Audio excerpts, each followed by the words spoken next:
Medicines వాడి వాడి body chemical factory అయిందా? క్యూర్ అవ్వాలంటే మార్చాల్సింది మందులు కాదు, మీ ఆహారపు అలవాట్లు. ఇన్ జనరల్గా హీరోలుగా మీరు మాట్లాడుకోవాల్సి మీరు చేసిన హీరోలే కనుక ఒక నాని కానీ లేకపోతే ఒక శర్వానంద్ కానీ లేకపోతే మన సాయి ధర్మ తేజ్ కానీ ఇప్పుడు ఈ కైండ్ ఆఫ్ ఈ రేంజ్ హీరోలు అంటే వీళ్ళు పూర్తిగా బన్నీ అయితే ఇప్పుడు పెద్ద hero all India level hero అనుకోండి ఈ రోజున. బట్ వాళ్ళతో మీరు కథలు రాసేటప్పుడు మీరు మామూలుగా మీరు అనుకున్న కథ రాసుకుంటారండి లేకపోతే వాళ్ళ ఇమేజ్కి కథ రాస్తారా? మీరు ఇమేజ్ని అసలు నేను ఇమేజ్ని బ్యాలెన్స్ చేయలేనండి, అలాంటి డైరెక్టర్ని కాదు. ఫస్ట్ ఓకే, నేనేంటంటే ఇమేజ్ కంటే కూడా మంచి కథ మంచి సినిమా గొప్పది అనుకుంటాను నేను. ఎందుకంటే వాళ్ళకున్న ఇమేజ్ కరెక్టే, కానీ ఆ ఇమేజ్ని ఈ కథలోకి నేను ఫిట్ చేయగలనా లేదా అనేది చూసుకుంటా. ఆడియన్స్ అంటే నేనే ఆడియన్స్ ఎక్కడో ఉండరు. నేను ఒక హీరోని నేను ఎలా చూడాలనుకుంటున్నానో అదే యాక్చువల్గా చూపిస్తా. అది యాక్చువల్గా ఆడియన్స్ ఎక్కువ మంది చూస్తారు, అలా చూడాలనుకుంటున్నారని నేను అనుకోవచ్చు. ఓకే, అలా అనుకుని నేను తీస్తా. అది కొంతమందికి నచ్చచ్చు నచ్చకపోవచ్చు, అది వేరే విషయం. అది వేరే విషయం. మీ జడ్జిమెంట్ మీద మీరు రాసుకుంటారు కదా. మీద నేను ఎప్పుడో కథ అనుకున్నా, మహానుభావుడిది పాయింట్ 2012 13లోనే అనుకున్నా.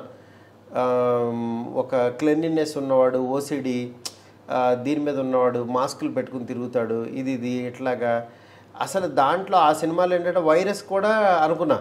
ఒక వైరస్ వచ్చింది, కరోనా రాలే అప్పటికి, ఇంకా అదే ఎప్పుడు 2012 అంటుంటే ఒక వైరస్ వస్తే వాడి లవ్ స్టోరీ ఎంత ఇబ్బంది పడతాడని కూడా అనుకుని ఈ వైరస్లు ఇవన్నీ ఎవరికి తెలుసు, నార్మల్ వాళ్ళకి ఎవరికి తెలియదు కదా, ఈ క్యారెక్టర్ విలేజ్కి తీసుకెళ్దాం, అక్కడ పండించచ్చు ఫన్ను అని చెప్పి దాని కథను మార్చా. అట్లా వైరస్ కి బదులు విలేజ్ ఎంచుకున్నా. ఎందుకంటే కొంచెం శర్వాకి యాక్చువల్గా ఇంకా ఆడియన్స్ పెరగాలి, మాస్లోకి కూడా వెళ్ళాలి, అందరికీ తెలియాలి.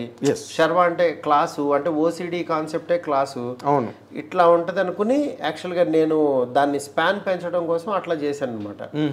అది ఏంటంటే ఇమేజ్ ని ఇంకా ఎక్స్పాండ్ చేయడం, ఎన్హాన్స్ చేయడం. అవును. ఇప్పుడు మన సాయి ధర్మ తేజ్ ఉన్నాడు, ప్రతిరోజు పండుగ తీసే టైంకి తనకి యాక్చువల్గా బిఫోర్ చాలా తనకి కొన్ని ఫ్లాప్లు కొన్ని యావరేజ్లు ఇలా వచ్చినాయి. చిత్రలహరితో తను మళ్ళీ పికప్ అయ్యాడు. దాని తర్వాత ప్రతిరోజు పండుగ చేస్తున్నాం. నాకేంటంటే మేము ఇంకా చిత్రలహరి రిలీజ్ అవ్వలేదు అప్పటికి, నాకు అసలు సినిమా కూడా ఎలా ఉంటుందో తెలీదు. తనతో నాకేంటంటే తనకేంటంటే ఒక బలబల మగాడవో లేకపోతే క్యారెక్టరైజేషన్ సినిమా చేద్దామా డార్లింగ్ అన్నాడు. అలాంటిది కూడా చేద్దామని తనతో చెప్పా. కానీ నాకేంటంటే తన సినిమా ఒక ఫ్యామిలీ అందరూ లేడీస్ అందరూ వచ్చి చూసేలాగా, ఎందుకంటే బయట తేజు చాలా ఫ్యామిలీ పర్సన్, అంటే పక్కన మనుషులకి గౌరవించడం, అసిస్టెంట్లకు గౌరవించడం, హీరో అని ఎక్కడ ఇంత కూడా అహం కానీ ఏం లేదండి. అంటే నేను వర్క్ చేసిన హీరోలందరూ అలాంటి వాళ్ళే, గోల్డ్. నేను చెప్తున్నాను కదా, శర్వా కూడా నాకు ఎంత హెల్ప్ చేశాడో. మా ఫాదరు చనిపోయే పరిస్థితులు ఉన్నప్పుడు, హాస్పిటల్లో ఉన్నప్పుడు అసలు చాలా హెల్ప్ చేశాడు నాకు. అసలు విజయవాడ రమేష్ హాస్పిటల్లో జాయిన్ చేసినప్పుడు తనే చూసుకుని అంత బాగా చేశాడు అనమాట. వీళ్ళందరూ హ్యుమానిటీ గ్రౌండ్స్లో అసలు మామూలు వాళ్ళు కాదు వీళ్ళు. అవునండి. అలాగా తేజు కూడా నాకు తిను ఒక మంచి విషయాన్ని చెప్తే తిని ద్వారా బాగుంటుంది అనుకుని ప్రతిరోజు పండుగ పాయింట్ చెప్పాను. చెప్పంగానే తనకి బాగా నచ్చి లేదు డార్లింగ్ చేద్దాం ఇది అని చెప్పి ఇంకా అక్కడి నుంచి ఫిక్స్ అయ్యి, తను కూడా మా తాతగారు కూడా ఎలాగే ఉంటారు అని తను చాలా ఎమోషనల్గా ఆ జర్నీ చేసేవాళ్ళు. ఓకే, ఐడెంటిఫై చేసేవాళ్ళు. అట్లాగా అది ఇదైందనమాట. మరి నాని బలిబలే మొగాడివై సినిమా మీరు చెప్పినప్పుడు, కథ చెప్పినప్పుడు what was his immediate reaction? అసలు ఈ ఇమ్మీడియట్ ఏమీ లేదు, చేద్దామని ఫిక్స్ అయిపోయాడు అంతే. ఆయనకి అసలు ఫస్ట్ హాఫే చెప్పాను, సెకండ్ హాఫ్ చెప్పలా. ఓకే, నేను కొన్ని ఐడియాలు చెప్తాను ఉంటానండి, మీకు నచ్చితే పెట్టుకోండి, కొన్ని సరదాగా వాడు సాంగ్లో ఉంటే ఇలాగ మర్చిపోవచ్చు అని. ఆయన కూడా మంచి మంచి ఇంప్రవైజ్ బాగా చేస్తారు. ఓకే, అంటే డైరెక్షన్ డిపార్ట్మెంట్ నుంచి వచ్చాడు కదా. డైరెక్షన్ అని కాకుండా యాక్టర్ ఎప్పుడు కూడా మన డైరెక్టర్ కథని ఇంకా ఎన్హాన్స్ చేసి లోపలికి వస్తే ఇంకా ఎన్హాన్స్ అవుద్ది. అవునండి. అది యాక్చువల్గా నేను ఇదివరకు ఏంటంటే డైలాగులు చాటపారతల్లాగా రాసేసేవాడిని, ఎక్కువ రాసేవాడిని. దాన్ని ఇన్ని డైలాగులు అవసరం లేదని తను క్రిస్ప్ చేసేవాడు. ఓకే, క్రిస్ప్ చేసి యాక్చువల్గా మీరు డైలాగులు కరెక్ట్గా ఎడిట్ లాగా చేసుకోండి, లెంత్ మీకు అదొక్కటే లోపం అని నాకు చెప్పేవాడు. ఓకే. నాకు ఎప్పుడు అంతకుముందు మిడ్ రేంజ్ హీరోలతో మనం ప్రాపర్ సినిమా తీయలేదు కదా, నాకు అప్పుడు నాకు అనిపించేది ఇట్లాగా నాకు ప్రతి హీరో దగ్గర కొంచెం నేర్చుకుంటూ ఇలా నేర్చుకుంటూ అలా నేర్చుకుంటూ నేను అందుకే పెద్ద హీరోతో చేయడానికి ఎక్కువ టైం తీసుకున్నా. నేను కావాలని తీసుకున్నా. ఓకే. నేను ఏ హీరో దగ్గరికి వెళ్ళి కథ చెప్తానని ఇట్లా ట్రై చేయలే. అవునా? నన్ను అందరూ అడిగేవాళ్ళు పెద్ద హీరోలకి వెళ్ళొచ్చు కదా, ఇది అయిన తర్వాత వెళ్ళిపోవచ్చు కదా ఇలా అని. అలా కాదు అసలు. ఫస్ట్ పెద్ద హీరో దగ్గరికి వెళ్ళిపోయి కంగారుగా అది ఫెయిల్ అయిపోతే మళ్ళీ వెనక్కి రావాలి. మనం అసలు ఫస్ట్ అవన్నీ ముందే చూసేద్దాం, మనం అన్ని రకాలు ఇక్కడే చేసేద్దాం, దాని తర్వాత వెళ్ళొచ్చులే అని అలా ఆగాను అనమాట. ఎందుకంటే Bunny he's my close friend, చాలాసార్లు అనుకున్నాం. అదే నాకు, ఎందుకంటే నాకు కొంత ఈ సర్కిల్తో కొంచెం ఎఫినిటీ ఎక్కువ ఉన్న మనిషిగా అవును బన్నీతో ఎందుకు చేయట్లేదు మారుతి గారు అన్నది నాకు ఒక డౌట్ ఎప్పుడు కూడా. పుష్ప బిఫోరే తనకు ఒక కథ చెప్పాను యాక్చువల్గా, ప్రతిరోజు పండుగ బిఫోర్. ఫస్ట్ హాఫ్ అసలు అదిరిపోయిందని అనుకున్నాం, అన్నీ అయినాయి. సెకండ్ హాఫ్ చెప్పే టైంలో అది రాసుకునే టైంలో తనకి సడన్గా సుకుమార్ రావటం, ఇంకా తను మళ్ళీ అటు బిజీగా ఉంటాడు. మళ్ళీ సుకుమార్లో డైరెక్టర్ వచ్చినప్పుడు మళ్ళీ ఇక్కడే ఇలా దూరకూడదు అనుకుని నాకు ఈ ప్రతిరోజు పండుగ పాయింట్ వచ్చింది. టక్మని నేను ఎక్కువ టైం వెయిట్ చేయను, అదొక ఇది. నాకు ఇది లేకపోతే ఇంకోటి టక్మని వెళ్ళిపోతూ ఉంటా. నేను ఖాళీగా ఉండలేక కోటరామకృష్ణ గారి టైప్, ఆయన అసలు ఎక్కడ గ్యాప్ ఇచ్చేవారు కాదు. నేను మళ్ళీ ఇది రాసేసుకుని మళ్ళీ తనకే వెళ్ళి చెప్పా ఈ పాయింట్ బాగుంది మారుతి ఇది అన్నాడు తను. ఆల్మోస్ట్ నా కథలో బన్నీకి పాయింట్స్ చిరంజీవి గారికి చెప్తూ ఉంటా. ఓకే. ఇన్ జనరల్ గా కూడా ప్రతిరోజు పండుగ చెప్పాను, బలెబల్ మగడమే, అలా కొన్ని కథలు చెప్తుంటా. బన్నీతో ఎక్కువ చెప్తూ ఉంటా. బన్నీకి కలిసినప్పుడల్లా ఈ పాయింట్ నెక్స్ట్ సినిమా ఎలా ఉంటుందని బౌన్స్ చేసేస్తా ఉంటా. అదే పడి ఉంటుంది కదా చెవిలో. అంటే చెప్పేటప్పుడు టక్మని ఒక ఐడియా ఏదో చెప్తాడు, ఇది బాగుంటది ఇది అలాగా అని. ఓకే. అది చాలా ఉపయోగపడుతుంటుంది. అంటే మీరు ఇప్పుడు ఇందాక చెప్పిన దానిలోనే మీరు ఒక కథ చెప్పి ఫస్ట్ హాఫ్ చెప్పిన తర్వాత అది బాగుందని బన్నీ అన్న తర్వాత సడన్గా సుకుమార్ ప్రాజెక్టు పుష్ప టేకఫ్ అయింది. అంటే మీరు చెప్పిన కథ కన్నా అది బెటర్ అనుకుని బన్నీ అటు పక్క వెళ్ళడం జరిగిందా, లేకపోతే మీరు కంప్లీట్గా చెప్పకపోవడం? కంప్లీట్గా చెప్పకపోవటం. ఓకే. నేను చెప్పలేదు, నేను సెకండ్ హాఫ్ చేయడానికి నాకు ఇంకా టైం కావాలి యాక్చువల్గా. ఓకే. ఆ టైము పెద్ద స్టార్ హీరోలు వెయిట్ చేయరు కదా. అవును కదా. పెద్ద డైరెక్టర్ మళ్ళీ అసలు సెకండ్ హాఫ్ ఎలా వస్తుందో తెలియదు. ఫస్ట్ అది బాగా వస్తే ఫస్ట్ హాఫ్ పండుతుంది. అవును. అది బాగా రాలేదనుకో మళ్ళీ వెయిట్ చేసిన టైం అంతా వేస్ట్ కదా.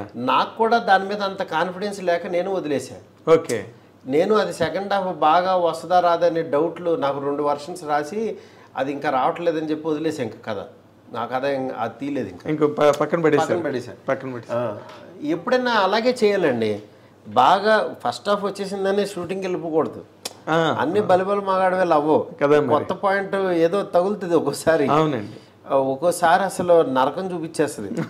సెకండ్ హాఫ్ సెట్ అవ్వకుండా మీరు సినిమా షూటింగ్ కనుక వెళ్ళిపోయారంటే దొరికిపోయినట్టే. అసలు మనం ఎత్తుకున్న కాన్ఫ్లిక్ట్కి కన్క్లూజన్ ఏమో తెలియకుండా ముందు ఇది బాగుందని ఎక్కేస్తే మీకు ఎక్కువ సినిమాలు ఫెయిల్యూర్ కారణం సెకండ్ హాఫ్ క్లైమాక్స్ వెళ్ళేలా ఉంటుందని వేగ్గా అనుకుని వెళ్ళిపోతారంటారు. అలా కాదు, ఫిక్స్ అయ్యి చేస్తే ఫస్ట్ నుంచి ఆ ప్రాబ్లం మీద వర్క్ చేసుకుని అప్పుడు మీకు క్లైమాక్స్ ఏంటని ఏం చెప్పదలుచుకున్నామని రాసుకుని వెళ్తే చాలా క్లారిటీ ఉంటుంది.